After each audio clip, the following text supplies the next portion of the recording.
Hello friends, legal and social awareness के इस episode में एक बार फिर आपका बहुत बहुत स्वागत है। मैं करीम अहमद सिद्दीकी एडवोकेट।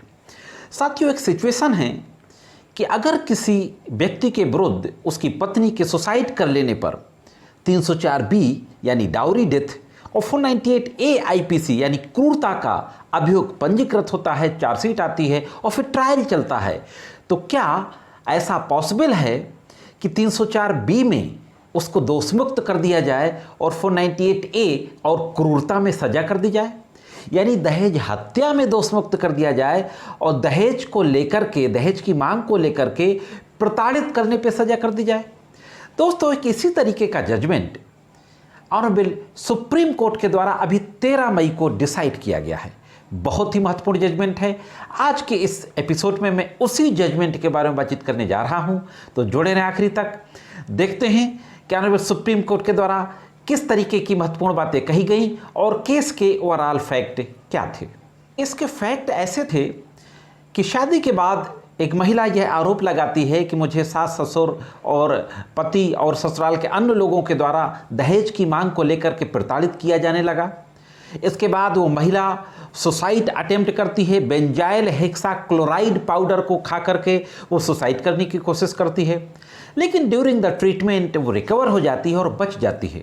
इसके बाद ससुराल वालों के साथ उसका मेडिएशन होता है और एक सेटलमेंट कहते हैं, तो फिर से ससुराल में चली जाती है।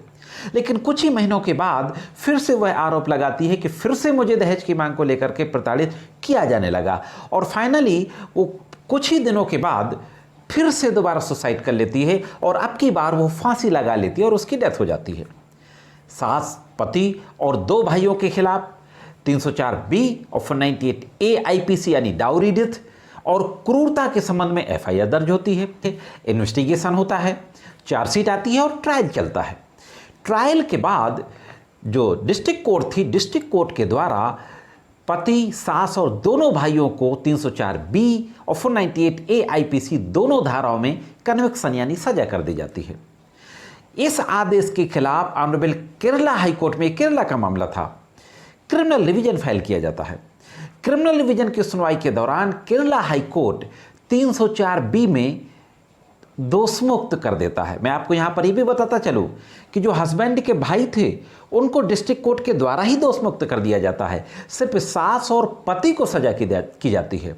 लेकिन Kerala high court dowry death में एक्विटल कर देता है यानी दोषमुक्त कर देता है और दहेज की मांग को लेकर के क्रूरता किए जाने में कन्विक्शन कर देता है, सजा कर देता है। केरला हाई कोर्ट के इस जजमेंट के खिलाफ पति के द्वारा सुप्रीम कोर्ट के समक्ष क्रिमिनल अपील फाइल की जाती है। क्रिमिनल अपील नंबर 1080/2019 और अभी 13 मई को इस अपील में फाइनली जजमेंट आता है। 2 मुख्य सवाल और सुप्रीम कोर्ट के समक्ष उठाए जाते हैं। वह सवाल ये होते हैं कि क्या उस महिला का सुसाइड नोट सेक्शन 32 सब क्लाज 1 एविडेंस एक्ट के तहत क्या डीडी डाइंग डिक्लेरेशन मृत्यु के पहले किया गया कथन माना जाएगा? क्या डिसीज यानी महिला की मां जो मृतका थी उसकी मां का स्टेटमेंट जिसमें कि कंट्राडिक्शंस थे, विरोधाभास थे, क्या उसके आधार पर 498A में सजा की जा सकती है? इन 2 विधिक सवालों को सुप्रीम कोर्ट में उठाया गया और उनको देखना था। सुप्रीम कोर्ट ढेर सारे केस लाज में हाई कोर्ट से लेकर के सुप्रीम कोर्ट के पूर्व के जो निर्णय थे उनके बारे में डिस्कस करता है और फाइनली ये कहा जाता है जो कॉज ऑफ डेथ था, कॉज ऑफ डेथ को क्वेश्चन नहीं किया गया था। इसलिए जो महिला के द्वारा लेटर लिखा गया था 498A के संबंध में, वह लेटर 32(1) एविडेंस एक्ट के तहत डाइंग डिक्लेरेशन नहीं माना जाएगा।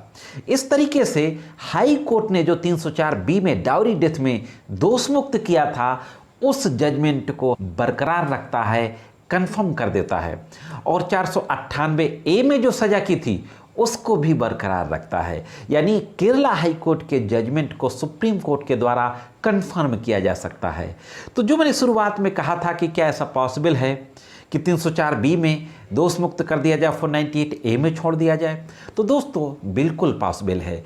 304B के जो इंग्रेडिएंट्स हैं वो इंग्रेडिएंट्स प्रूव नहीं हो पाए कोर्ट में, लेकिन क्रूरता का इंग्रेडिएंट्स प्रूव हो गया। 498A में सजा करने के लिए जरूरी नहीं है कि डाउरी की डिमांड होनी चाहिए, सिर्फ क्रूरता भी अगर साबित हो जाती है तो भी 498A में सजा की जा सकती है। दोस्तों, यह था एक बहुत ही महत्वपूर्ण जजमेंट। अगर आप लॉ की फील्ड से जुड़े हुए आप एडवोकेट हैं या आपका किसी तरीके का डाउरी डेथ या 498A से संबंधित कोई केस चल रहा है कोर्ट में, तो ये जानकारी जरूर आपके काम आएगी। जानकारी कैसे लगी कमेंट्स करके जरूर बताएं। आज के इस एपिसोड में सिर्फ इतना ही। मिलते हैं किसी अन्य एपिसोड में कानून की कुछ अन्य जानकारियों के साथ। तब तक कानून की विभिन्न तरीके की जानकारियों के लिए देखते रहें लीगल एंड सोशल अवेयरनेस।